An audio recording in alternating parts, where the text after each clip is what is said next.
Gloire à Dieu. Nous croyons que le Seigneur parle tantôt d'une manière et tantôt d'une autre. À nous d'être ouverts et de le laisser agir. Et peut-être avant d'ouvrir la parole, on va avoir un temps de prière et demander à Dieu la victoire dans bien des vies, dans bien des cœurs. Nous croyons que le bras de Dieu n'est pas trop court pour sauver. Et son oreille est attentive. Alléluia. Alors on va prier ensemble. On va se recueillir ensemble. Et peut-être ceux qui sont interpellés ce matin d'une manière ou d'une autre par ce que tu as dit, puissiez-vous vous lever ce matin et dire: Seigneur, je veux la victoire. Je ne veux pas repartir comme je suis venu, je veux la victoire. Amen. Alors on va prier ensemble. Vous qui êtes dans le besoin et à qui Dieu a parlé dans votre cœur, à votre place, levez-vous. Et nous allons de tout notre cœur prendre la victoire au nom de Jésus-Christ. La victoire est en Christ. Alléluia. Et il est celui qui agit, qui fait son œuvre. À lui soit la gloire. Seigneur, merci. Merci parce que tu parles tantôt d'une manière et tantôt d'une autre. Seigneur, tu parles au cœur ce matin et tu es celui qui donne la victoire à ceux qui sont dans le besoin. Ils ne repartiront pas comme ils sont venus, mais ils vont repartir avec ta grâce et ton secours. Je le proclame ce matin dans le nom de Jésus-Christ. Béni soit ton nom. Que toute pensée soit amenée captive à l'obéissance de Jésus-Christ et que ta victoire soit parfaite dans les cœurs et dans les vies. Seigneur, je veux louer ton nom parce que tu demeures le même. À ton nom soit toute la gloire, à ton nom soit la louange et la reconnaissance. Au nom de Jésus, au nom de Jésus. Merci Seigneur. Merci Seigneur. Amen. Dans notre cœur, nous le croyons. Tout ce que vous demanderez en priant, croyez que vous l'avez reçu. Et peut-être, faut réagir là, il n'y a pas de peut-être. Vous le verrez s'accomplir. Béni soit Dieu. C'est la promesse et la parole de Dieu pour chacun d'entre nous. Béni soit le Seigneur. Amen. Amen. Gloire à Dieu. Amen. On va ouvrir la parole ce matin. Et vendredi soir, nous avons médité avec nos frères, nos sœurs, un verset dans le 2e livre des Rois, chapitre 4. Et dans ce passage où Dieu va dire à une femme: qu'as-tu chez toi? Et elle va répondre: je n'ai rien du tout. Je n'ai rien du tout. Et puis elle se reprend: qu'un vase d'huile. Qu'un vase d'huile. Et Dieu va se servir de ce vase d'huile pour en remplir énormément. Et moi je crois que quand on sait donner à Dieu ce qu'il lui-même nous a donné, qu'on sait le mettre entre les mains de Dieu, Dieu sait le multiplier. Souvenons-nous de ce garçon avec ses 5 pains et ses 3 poissons. Il les a donnés au Seigneur Jésus. Et le Seigneur Jésus les a multipliés pour en nourrir 5000. Waouh! Vous vous rendez compte? 5 pains, 3 poissons. Mon ami. Et ils ont rempli 12 paniers. Un pour chaque disciple. 12 paniers. Ils ont rempli tellement il y en avait. Alléluia. Combien je crois que Dieu est le Dieu de l'abondance, est le Dieu de la bénédiction. Gloire à Dieu. Amen. Alors, ne disons pas: je n'ai rien du tout. Ne disons plus: je n'ai rien du tout, mais donnons à Dieu ce que nous avons. Amen. Et Dieu saura le multiplier. À Dieu soit la gloire. Amen. Maintenant, on va continuer dans ce chapitre 4. Et le verset 8, il est dit, un jour Élisée passait par Sunem. Il y avait là une femme de distinction qui le pressa d'accepter à manger. Et toutes les fois qu'il passait, il se rendait chez elle pour manger. Elle dit à son mari, voici, je sais que cet homme qui passe toujours chez nous est un saint homme de Dieu. Faisons une petite chambre haute, avec des murs. Mettons-y un lit, une table, un siège, un chandelier, afin qu'il se retire quand il viendra chez nous. Amen. On va s'arrêter là. On verra la suite plus tard. Mais on va s'arrêter là. La Bible nous montre que Élisée se trouvait et allait chez cette femme de distinction. Et cette femme va dire, on va lui faire une chambre haute. Et combien, je crois de tout cœur que il est important d'avoir notre chambre haute. Il est important d'avoir ce temps avec Dieu.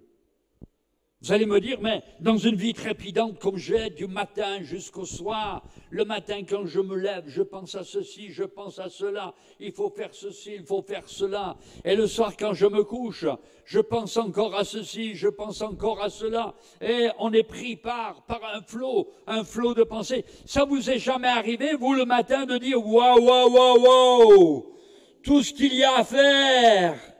Wow, je ne sais pas si je vais y arriver. C'est vrai que tu n'y arriveras pas, mais le Seigneur te donnera le courage de pouvoir l'accomplir. Béni soit Dieu. Alléluia. Et puis quand tu te couches le soir, tu trouves pas le sommeil parce que tu es en train de penser à ceci, tu es en train de penser à cela et tu penses encore. Tu dis, oulala, quelle nuit tu vas passer. Quelle nuit, quelle nuit, quelle nuit. Et il est vrai que il est bon d'avoir un temps où on va remettre toutes choses entre les mains de Dieu.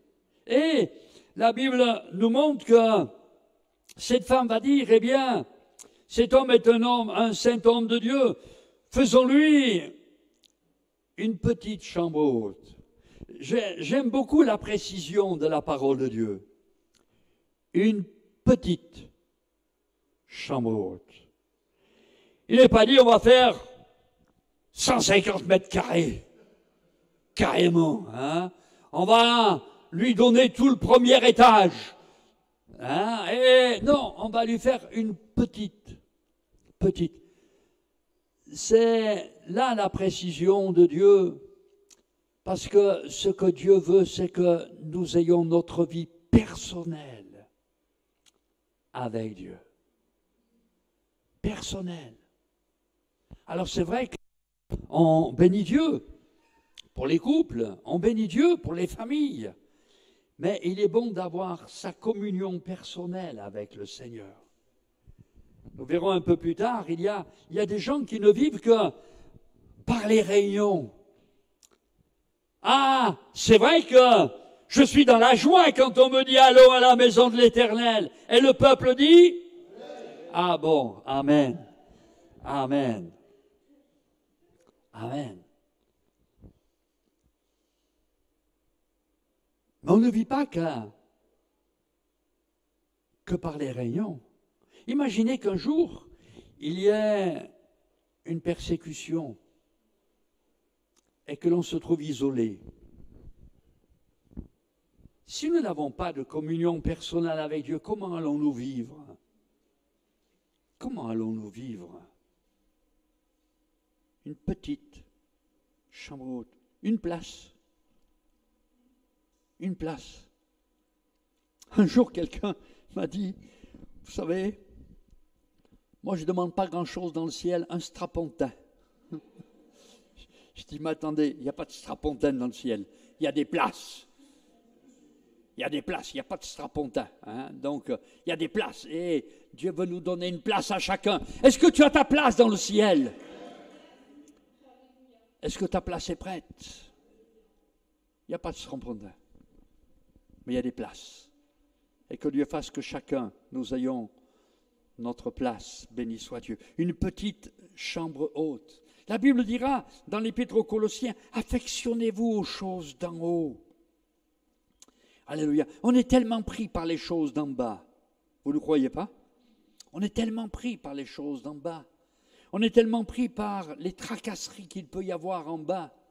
On est tellement pris par tous les soucis, les problèmes, les difficultés qu'il peut y avoir en bas.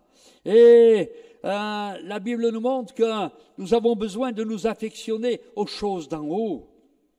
Alléluia. Affectionnez-vous aux choses d'en haut, nous dira l'apôtre Paul. Mais il dira également cette parole extraordinaire, nous sommes assis avec Christ dans les lieux célestes.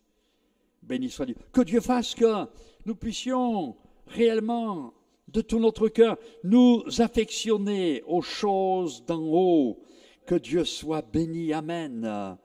Faisons-lui une chambre haute. C'était au-dessus du toit de la maison, au-dessus de la maison, afin que rien ne sépare la communion d'avec Dieu. Que Dieu fasse que rien ne nous sépare, alléluia, de la présence de Dieu.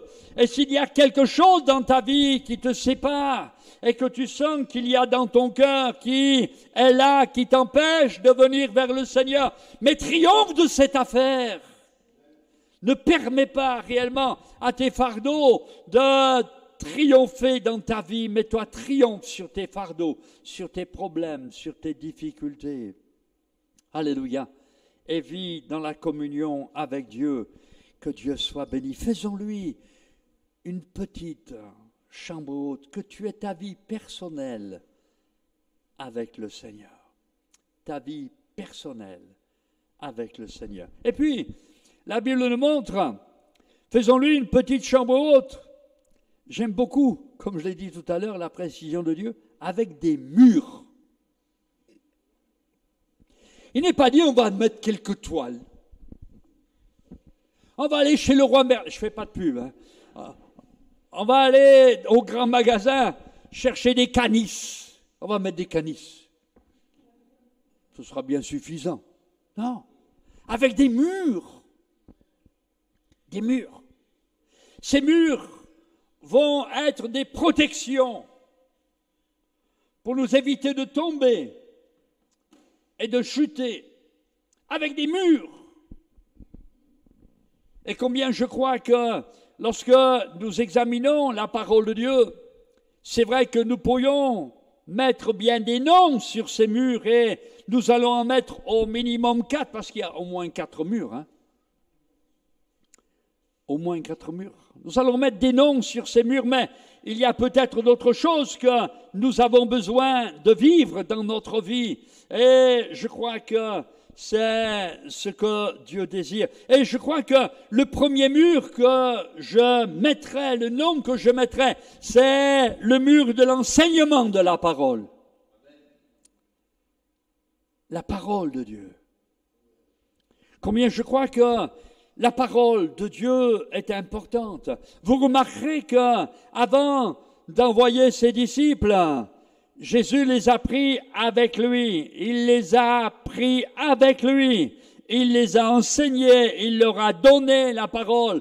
Que Dieu soit béni, amen. Et combien, lorsque nous ouvrons la parole dans les Actes des Apôtres, il est dit, il persévérait dans l'enseignement des apôtres. Amen. L'apôtre Paul pourra dire cette parole, j'ai reçu du Seigneur ce que je vous ai enseigné. Amen. Toujours l'apôtre Paul, cet homme pourra dire, nous ne falsifions pas la parole de Dieu. Amen. Et il dira, vous avez appris en nous-mêmes à ne pas aller au-delà de ce qui est écrit.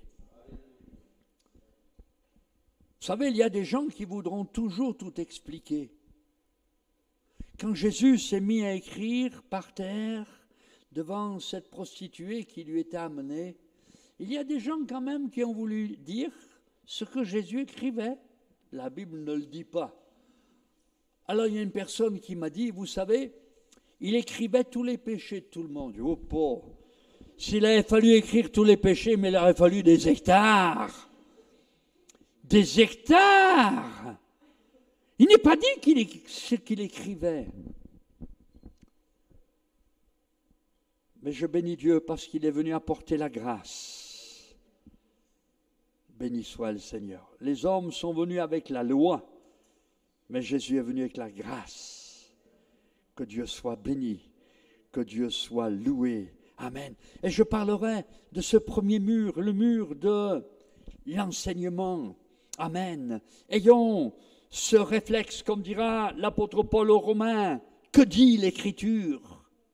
Que dit l'Écriture? Et combien les gens de Bérée, quand Paul a commencé à partager la parole, ils ont dit, attends, nous allons voir si ce que tu dis est écrit. Et quand ils ont vu que ce que Paul disait était écrit, ils ont dit, maintenant tu peux continuer. Alléluia. Il y avait un contrôle, le contrôle de ce qui est écrit, à ne pas aller au-delà de ce qui est écrit. Et combien ma prière est que réellement nous puissions avoir ce mur, et c'est ce mur qui va nous empêcher de tomber dans toutes sortes de doctrines qui vont nous éloigner de l'essentiel, vont nous éloigner du principal. Alléluia, que Dieu nous donne d'avoir dans notre vie ce mur. Alléluia, afin de pouvoir être protégés. Amen. Que Dieu soit béni. Mais je bénis Dieu parce que dans la parole, il y a tout ce dont notre vie a besoin. Il y a tout ce dont notre vie a besoin. Et Dieu sait si bien nous répondre au travers de sa parole. Béni soit le Seigneur. Et on est surpris quand Dieu nous répond avec tant de précision. Béni soit le Seigneur. Amen. Premier mur, le mur de l'enseignement. Deuxième mur, je l'appellerai le mur de la sanctification. Sanctification, c'est se séparer de ce qui ne glorifie pas Dieu. On ne peut pas vivre avec les ténèbres et la lumière. Je n'ai jamais vu les ténèbres cohabiter avec la lumière. Où il y a la lumière, où il y a les ténèbres. On allume la lumière, les ténèbres s'en vont. Que réellement les ténèbres s'en aillent. Alléluia. Et que réellement la lumière soit dans chacune des vies. On ne peut pas vivre comme cela et avoir simplement un pied d'un côté, un pied de l'autre. On ne peut pas vivre assis entre deux chaises. Essayez de vous asseoir entre deux chaises. Vous allez voir comme c'est confortable. On prend position. On prend position. Et que Dieu fasse que nous puissions nous souvenir. Et la parole de Dieu nous le rappelle. Dans les Thessaloniciens, l'apôtre Paul dira, ce que Dieu veut, c'est votre sanctification. Toujours dans les Thessaloniciens, Dieu nous a appelés à la sanctification. Et que Dieu fasse que nous puissions savoir que sans la sanctification, nul ne verra le Seigneur. Mais que Dieu fasse que nous puissions, de tout notre cœur, avec tous ceux qui le désirent, rechercher ce qui plaît à Dieu et rechercher la sanctification de tout notre cœur. Amen. Sanctifier, c'est rendre saint, purifier, mettre à part pour Dieu. Purifier, l'Épître aux Hébreux dira, purifier d'une mauvaise conscience. Lorsque nous nous sommes engagés dans les eaux du baptême, nous nous sommes engagés afin de garder une bonne conscience. Et la Bible dira que certains l'ont perdu, cette bonne conscience. Mais que Dieu fasse que nous ne perdions pas cette bonne conscience. Amen. Mais que nous puissions toujours rester, comme certains le disent, droit dans nos bottes. J'ai pas de bottes, mais droit. Amen. Ferme, définitif. Et dire, Seigneur, je veux rester fidèle, que le Seigneur soit béni. Amen. Vous allez me dire, mais il y a des moments où il y a des écueils. L'apôtre Jean dira, si quelqu'un a péché, nous avons un avocat. Et si nous savons lui demander pardon, il sait aussi nous pardonner, nous aider. Béni soit Dieu. Amen. 7 fois le juste tombe, 7 fois le Seigneur le relève. Amen. Mais que Dieu nous donne de ne pas dire, oh c'est bon, ça fait que 3 fois. Hein. Il y a de la marge. Non, ça ne marche pas. Ça ne marche pas. Que Dieu nous donne de pouvoir dire, Seigneur, je veux marcher avec toi fidèlement. Que le Seigneur soit béni. Amen. Deuxième mur, la sanctification. Le troisième mur, je l'appellerai la consécration. Se consacrer à Dieu. Je bénis Dieu parce que souvent je réfléchis et je dis, Seigneur, mais c'est formidable parce que 24 heures sur 24, tu es présent et tu veilles sur nous. Amen. Tu te réveilles la nuit, le Seigneur veille. Alléluia. J'allais dire, tu te réveilles le jour. Non, quand même, parce que le jour, tu ne dors pas. Hein. Mais pendant le jour, le Seigneur veille. Alléluia. Et chaque instant de chaque jour, le Seigneur prend soin de toi.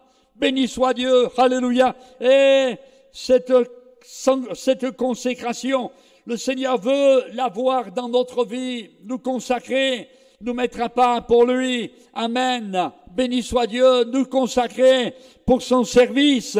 Béni soit le nom du Seigneur. Amen. Et puis j'en viendrai à un autre mur, mais le mur de la fidélité. Je bénis Dieu parce que Dieu est fidèle. Mais est-ce que nous sommes fidèles envers le Seigneur? Un jour, quelqu'un m'a dit, mais vous savez, il est écrit aussi que si nous sommes infidèles, lui demeure fidèle. Ça ne veut pas dire qu'il y a une permission qui est signée. Hein? Non, non, il n'y a pas de permission de signer. Hein? Ça ne veut pas dire que tu peux être infidèle parce que tu peux compter sur la fidélité de Dieu. Dieu t'appelle à être fidèle. Amen. Vous avez remarqué, dans le Nouveau Testament, ces gens qui ont reçu des talents de la part de leur maître, et quand le maître est revenu, et les gens ont fait valoir ce qu'ils ont gagné, avez-vous remarqué ce que le Seigneur dira?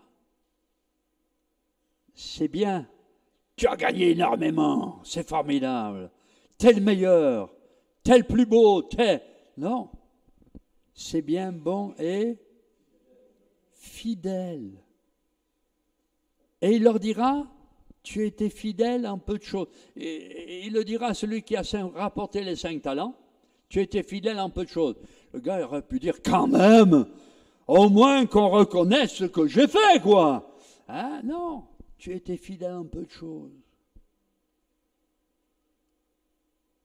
Que Dieu nous donne d'être fidèles. Fidèles envers notre Dieu.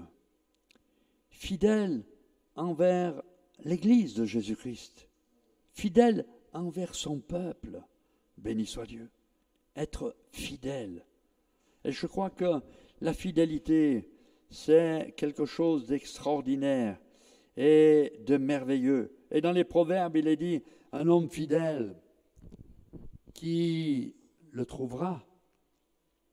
Que Dieu fasse que nous puissions dire, Seigneur, je veux être cet homme, je veux être cette femme, fidèle. Dans le livre de l'Apocalypse, dans le chapitre 2, il est écrit, sois fidèle jusqu'à la mort, et je te donnerai la couronne de vie. Alléluia, je te donnerai la couronne de vie. C'est Paul qui, en finissant sa vie, pourra dire, j'ai combattu. Ça n'a pas été une vie de tout repos, Paul. Vous avez lu un peu dans les Corinthiens, à un moment donné où il explique ce qu'il est, ce qu'il fait. C'est pas évident, hein? Il a été en péril sur les mers, en péril sur la terre, en péril au milieu des faux frères. Ah oui. Mais il dira qu'il est resté fidèle. Et à la fin de sa vie, il ne va pas dire « Waouh, c'était une vie extraordinaire, trépidante, merveilleuse, glorieuse. » Il dira « J'ai combattu. » La vie, c'est un combat. Et il dira « J'ai combattu le bon combat. » Et il pourra dire « J'ai gardé la foi. » Alléluia. Et c'est ça le principal. J'ai gardé la foi. Amen. Désormais, la couronne de justice m'est réservée. Amen. Et non seulement à moi, mais à tous ceux qui vont combattre par la foi. Et garder la foi.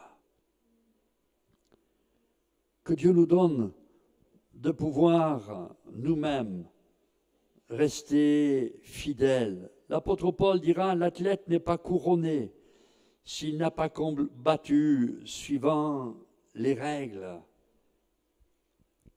Que Dieu nous donne d'avoir pour règle la parole et de nous appuyer sur elle. De pouvoir revenir à ce qui est écrit et à nous attendre à Dieu de tout notre cœur. Et dire, Seigneur, je ne veux pas simplement le dire avec ma bouche, mais je veux le dire avec ma vie, mon cœur. Dire, Seigneur, je veux faire, ô Dieu, ta volonté. Parce que la Bible dira, Jacques a dit, la bouche se glorifie de nombreuses choses. Croyez pas? Elle se glorifie de nombreuses choses. Et que Dieu nous donne de pouvoir nous-mêmes, de tout notre cœur, dire au Seigneur avec vérité, Seigneur, voilà ce que je suis, mais merci Seigneur de ce que tu vas faire en moi et par moi. Que Dieu soit loué. Amen. Et un petit détail, une petite chambre haute, avec des murs. Et il y a un détail quand même qui est là. Il n'est pas parlé de toi. Il n'y a pas de toi. Avec des murs. Et dans le fond, s'il n'est pas parlé de toiture, je prends cette image en disant, mais il n'y a rien qui le séparait de communion avec Dieu. Absolument rien. Béni soit Dieu. Et que Dieu fasse que rien ne nous sépare de la présence de Dieu. Que rien ne nous sépare de la communion avec Dieu. Amen. Que rien ne nous sépare de la communion avec le Seigneur. Mais que nous puissions toujours vivre en communion avec lui. Que le nom du Seigneur soit béni. J'ai connu dans la ville de Bourges une petite grand-mère gitane, on l'appelait la mémé gitane. Cette petite grand-mère, elle ne savait pas lire, mais elle avait la Bible à la maison, dans sa caravane, dans sa camping, comme elle me disait. Moi, je vis dans ma camping. Mais c'est une femme de Dieu extraordinaire. Un jour, je suis allé la voir, elle était aux portes de la mort. Elle tenait sa Bible. Et elle m'a dit, pasteur, je ne sais pas lire, mais je crois tout ce qui est écrit. Je crois tout ce qui est écrit. Priez pour moi. Et alors que l'infirmière n'avait pas voulu lui faire la dernière piqûre en disant à sa fille, elle ne va pas passer la journée, Dieu l'a relevée. Et le soir même, elle était à l'église en train de louer le Seigneur. Que Dieu soit loué. Amen. Et cette femme, un jour, alors qu'elle était en prière, Dieu lui a dit, ton petit-fils est en train de se noyer dans le canal. Elle sort, elle ouvre la porte, elle dit, le petit-fils est dans l'eau en train de se noyer. Et il court et il ramasse l'enfant qui est en train de se noyer. Dieu lui parlait d'une manière extraordinaire. Une femme de Dieu. Une femme de Dieu, que Dieu fasse qu'à Toulon il y ait des hommes et des femmes de Dieu, amen, qui écoutent Dieu, qui reçoivent la parole de Dieu, la direction de Dieu, la bénédiction de Dieu, et qui la donnent, parce qu'il ne te la donne pas que pour toi, il te la donne pour les autres. il te la donne pour les autres. Que Dieu soit béni. Nous reviendrons sur le reste plus tard. Mais nous voulons déjà, de tout notre cœur, dire, Seigneur, je veux ma chambre haute. Je veux ma chambre haute. Je veux, Seigneur, avoir ce temps avec toi. Je veux avoir cette communion avec toi. Je veux avoir cette vie avec toi. Alléluia. Amen. Et on verra plus tard ce qui va se passer à cause de la chambre haute. Que Dieu soit loué. Je vous donne envie, mais on verra plus tard. Que Dieu bénisse chacun. Alléluia. Que Dieu bénisse chacun et que Dieu fasse du bien à chacun au nom de Jésus-Christ. Amen. On prie ensemble. Seigneur, nous te louons parce que tu as préparé de belles choses. Alléluia. Nous te louons, Seigneur, parce que tu es fidèle en tout domaine. Nous te louons, Seigneur, parce que tu as prévu de belles choses pour chacune de nos vies. Et nous t'adorons pour cela. Nous te prions pour nos frères également, nos sœurs qui sont sur le Zoom. Bénis-les, Seigneur. Alléluia. Et que réellement, bientôt, nous les ayons au milieu de nous. Amen. Bénis-les, Seigneur. Amen. Bénis chacun. Amen. Bénis ceux qui n'ont pas pu se joindre à nous. Visite-les là où ils sont. Ta grâce sur eux. Nous réclamons louange à ton nom. Nous te bénissons de tout notre cœur. Et nous te louons pour tout ce que tu as préparé. À ton nom soit toute la gloire, l'honneur et la louange, Père, au nom de Jésus-Christ. Béni soit ton nom, Seigneur. Amen. Amen. Gloire à Dieu. Voilà, bien, on va changer de voix. Je vais laisser la place à Elsie qui va nous faire les annonces. Alors, soyons bien attentifs. Non, tu peux monter jusque-là. Tu veux rester en bas?